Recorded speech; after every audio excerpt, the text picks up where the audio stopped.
Hello friends, এ হলো মিষ্টিদের বাড়ি। আর আজকে মিষ্টিদের বাড়িতে বরফ পড়েছে, প্রচণ্ড ঠান্ডায়। তো চলো দেখে নিই মিষ্টিদের বাড়িতে এই ঠান্ডায় কি করে বরফটা পড়লো। এই যে মিষ্টির ঠাম্মা বরফের মধ্যে খুব ঘোরাঘুরি করছে। বাপরে বাপ, আজ খুব ঠিক শীত পড়েছে দিদিভাই বলো। হ্যাঁ হ্যাঁ ঠাম্মি, ঠিকই বলেছো, প্রচণ্ড শীত পড়েছে গো। তো এই শীতে মনে হচ্ছে যেন বরফ পড়বে। ঠিকই বলেছো, যা ঠান্ডা পড়েছে মনে হচ্ছে বরফ পড়বে।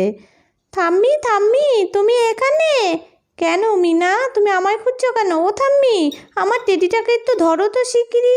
ওর প্রচণ্ড শীত করছে, ওকে একটু চাদর মুড়ি দিয়ে দাও তো। দেখো ওর যেন ঠান্ডা লেগে না যায়।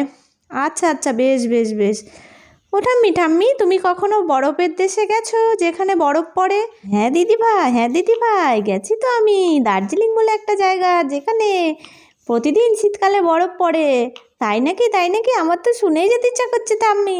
ও ঠাম্মি, আমার খুব শীত করছে, আমি যাই গিয়ে শুয়ে পড়ি। হ্যাঁ তুমি তাড়াতাড়ি শুয়ে পড়ো, কিন্তু আমি যাই বাবা, গিয়ে লেপে ঢুকি। শুয়ে পড়ি, আমিও যাই ঠাম্মি, আমিও গিয়ে লেপে ঢুকে পড়ি, তুমি শুয়ে পড়ো।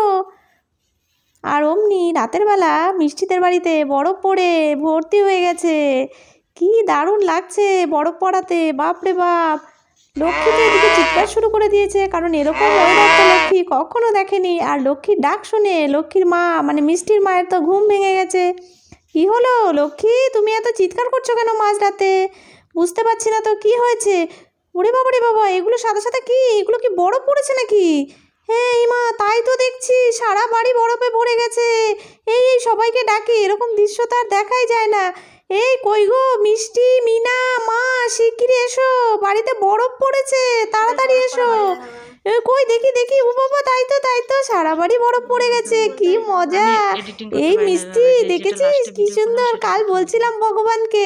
ঠিক বলেছিস মিনা, দেখ দেখ কত বরফ পড়েছে, কি মজা। আমাদের আর দার্জিলিং যেতে হলো না, এখানেই তো দার্জিলিংয়ের মতন বরফ পড়ে গেছে দেখছি।